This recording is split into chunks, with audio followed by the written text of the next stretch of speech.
See, that's all I can say.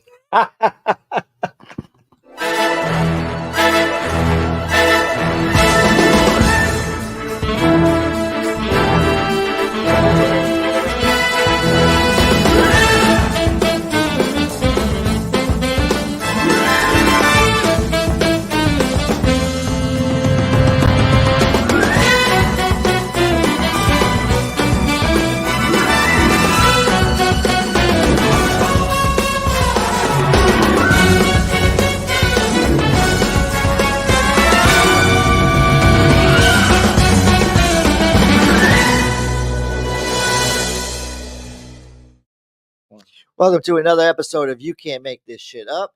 New York is on the ballot today for us. We're going to talk about, this is David Washington. I'm Joel Hoxley. We're going to be talking about the Donald Trump verdict, 34 felony counts of we don't know. Yeah, I just happened to get 34 counts of it's overwhelming. State law that, falsifying Campaign finance business. No, the FEC is not going after it. Right. The FEC is not going after Trump because he didn't do anything wrong. Was this New York? This is New York's law. This is New York's campaign law. Finance? Yeah, it's New York's law, falsifying business documents for making a payment to a lawyer and annotating that the payment was for legal fees when it was for hush money. I don't know. So it's legal to do hush money. Right. But I guess you have to write it as I'm paying my lawyer off because he paid my.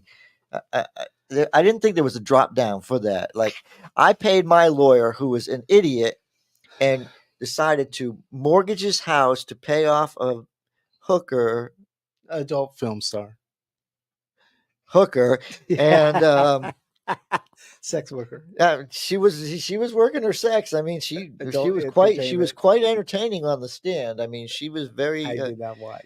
She was very. No, I didn't watch either. But you can't get around all the media about how detailed she got on the stand. I zoned out. Really, she went. She did. She went detailed. I mean, yeah. Wow. Way too detailed, I think. But look, for me, this is great talking points for the Democrats. They can stand there and say, it's all about the Republicans are upset because they're about to nominate a felon. You know what? Even the attorneys didn't know what they were defending when they got to final argument. This is crazy. I am overwhelmed.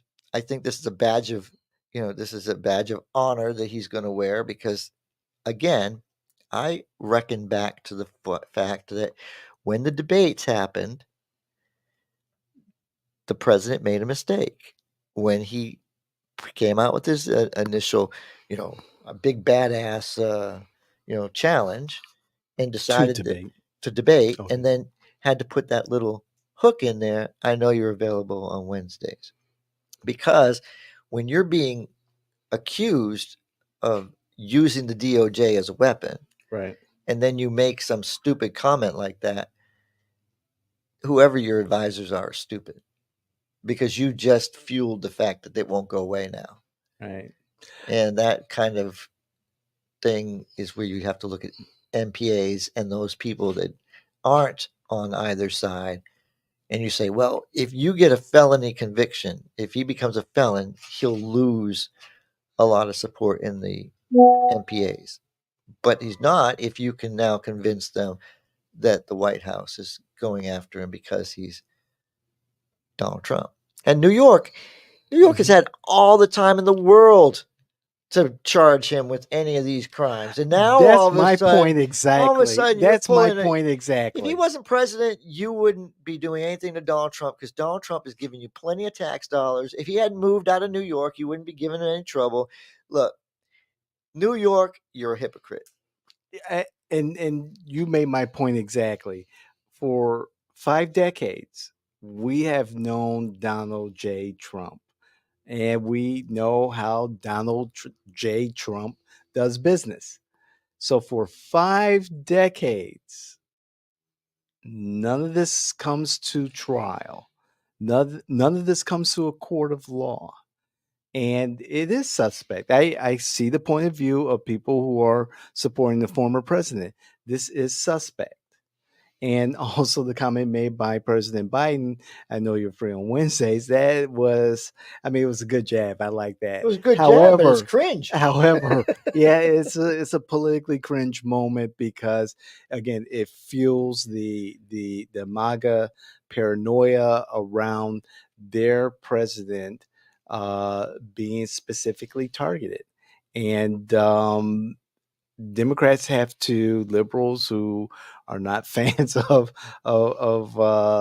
Trump have to be careful when they use this in their own propaganda. I admit I did not follow the trial. I had several people ask me, "What do you think? What do you think?" And I again, things should have been taken. These issues, not necessarily this particular issue, but the Donald J. Trump issue should have been taken care of in the 5 decades that we've known him. And I know that he's been sued over and over and over again. There was never the courage of prosecutors in New York to do anything Let, about it. let me satisfy Democrats for a minute. Mm-hmm. This verdict is the equivalent of a degree from Trump University. That's a good way of putting it. No, that's a very good way of putting it. You can't have an individual that because he's donating to you and he's involved in your campaigns and he's doing the same thing he was doing before he became president, and then you all of a sudden decide, okay, he's no longer giving us money. Mm-hmm. We don't like his attitude, we don't like his politics, and now we're going to put him on, we're going to put him on the spick and start, rotating and burn him for every single thing he possibly can. If I lived in New York, I'd be scared Mm-hmm. that if I were to, if I, oh my God, now, if I have my own opinion, if I don't agree with what the government says, all of a sudden they're going to come after me too. And I think that's drastic to say that, but it doesn't seem right. Now, I'm not on either side. I'm just giving you my opinion that this smells awful. I agree. I agree. And I'm just staying in the shoes of um, his supporters. It does smell funky. And again, it fuels their paranoia over what's fair and what's not fair. Again, I couldn't care more. I really don't care about any of these trials because there's something bigger and better that voters should be more concerned about than just his trials. Some say it's the democracy itself is at stake. Whether you vote for him or for Biden, for liberals versus conservatives in the House and Senate. Every election is very important. Does this weigh on those undecided? I don't know how you could be undecided at this point, but those who are just tangentially um, involved in politics, the independents, whatever. Does this weigh into their decision making? Of course, it does. Does it sway them one way or another? I think a handful, yes. But for the vast majority, we've already picked sides. It's going to be a very close election. And it's just a matter of not persuasion of those who we already know are committed. I mean, you can Well, I look mean, at it, it's nothing but different. persuasion of the very few It's that very could few because listen, turn the election. you have a replay. You have a replay of what happened 4 years ago. Mm-hmm. I mean, the only thing is you can have a different outcome.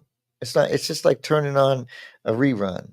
Right. Listen, everything's the same. You still have people on the same sides. You know, the middle has gotten even less. And what if it just takes a little bit of turnout change for people that maybe just like don't care, Mhm. and Biden loses? Mhm. It's a I strong mean, possibility. if you truly believe that he won with every single vote and there was Mhm. no fraud and everything else, Mhm. and you're on that side, you have to be worried that the slightest stay home can lose you some major states. You know, Biden is bleeding black men, Hispanics. Um, Trump won 53% of white women. Um, we've got this verdict and maybe more verdicts that can influence people's thinking. Um, I think it's going to be closer than what we saw in the last election, and it's possible that we will see another Trump administration, and then if he doesn't hold on to power after he's elected, maybe we'll see another Well, we do have Biden. a constitution. We do have a constitutional amendment that prevents him from having What? another term. Well, does it Yes, really? it I does. mean, if Re, Trump says that there's going to be some changes and he's going after his political enemies, what chances do you think Trump will stay in office longer than constitutionally allowed? let's just say Come on, come stay on, tuned to the come morning on, constitution. Joe. Stay tuned to the morning constitution, because I'm going to cover that in 52 episodes. We're going to have an answer for every single bit of that, Uh, David. No, so honestly, I I want people to really pay attention, and I these verdicts just aren't helping the Democrats, and I'm starting to get energy from Democrats that are saying, you know what, we talk about tabletop issues, and it doesn't matter if the numbers are improving or not. mhm, You better find out who they're improving for, mhm, who's feeling it, because there's a lot of people out there not feeling it. right, And I've been in the community. I'm knocking on doors. I've become a candidate myself because I'm hearing people going, "Hey, we want to feel that commitment." right, So I'm doing a campaign called Compassionate Commitment, because that's where I want to be. I want to be compassionately committed to my city, help them come through whatever they're going through. We have a brand new businesses that are opening, and just nobody's showing up. Why? Is it the business, or is it the fact that we're not doing enough as a community? I don't know, but I'll find those things out, and we'll do the right thing. But we've got to start looking at where what we're doing, right. because the house looks horrible. You're watching both sides attack each other. I mean, Fauci's back in the news. Can you believe that? Yes, yes, yes. They can't let go. Conservatives can't let go. No, we can't. Right. Nobody can let go. So So your slogan is compassionate conservatism. You said. yeah, compassionate, not compassionate conservatism. No, it's compassionate community. It's a compassionate Oh my God! What are you doing to me? Listen, I'm over here. And I was barely even talking about my campaign. No, I'm compassionately committed to my. Okay. I'm compassionately committed to my community, and that's the only reason I did this. All right. You think I'm insane? You have to be either Well, insane I or don't know what happened. I think I was to run smoking for something, but office. you need to be, they need to hold you accountable too, because Indeed. you're an enabler. That's true. Guilty. Oh, see, guilty. Guilty. You know, Guilty. This whole he's show part is about guilty he's guilt. part of the 12 people that put Donald I Trump. want to make a special request since Kellen is in the room. Can we get another community poll? And the question is this: if Trump is reelected president, what chances are there that he will Amend the Constitution. stay beyond his constitutionally stated 40 years. All right. Something to that effect. I want to hear what our community Here's a has to question say. here's a question for you, and let's ask people out there. So if Donald Trump gets reelected and makes it through his 4 years, Mhm. and he gets nominated to be the vice president, Mhm. could he actually become president of the United States? Ooh. Let's Good pose. question. I actually Let's don't know. pose. I Let's don't pose either. those two That's why I'm questions. saying it. Let's pose those two questions. Because if he wants power, he just becomes vice president, and then the guy who wins decides to we'll go. put up percentages for the first question. Likelihood he would stay Yeah. beyond his 4 years. That's the question. 25% or less, 50%, or between 25 and 50, It should 75. display it the exact percentage to people as they vote. All right. So I'm just wondering because, like, if Biden, because I've been working on the Constitution, Right, and right. I've been going through it, Right. but I was thinking if Barack Obama were asked to be on Biden's ticket and he drops that woman that nobody understands. Kamala. Oh, that's her name. Yeah. Yeah. No, if he were to put Biden Or on is the, it if Kamama? he were to put Obama on his vice president, could he even do that? Because he couldn't qualify to be president, but he can. There will be an Obama on the ticket. Just saying. Yeah, well, Michelle could be on there. You never know. Yeah. She. Okay. Well, now that we've All right. totally gone off the rails. Listen, if you're watching this episode, you have your opinion on the Trump verdict. You've now heard our perspective. It's our opinion. I just wake up in awe of what's going on in this country, and I'm going to stick with the local stuff because the local stuff is what's going to help make your life better. It's our opinion, but we're usually right. That's why he's a political innovator. That's right. Hey, we're Jay and Washington Network. I'm David. This is Joel. David. We are your political innovators.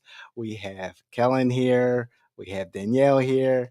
We have Lexi here. We are your team for all of your political public relations needs. So please check us out across all of our platforms. Leave a comment. We'd love to engage with you across all of our platforms.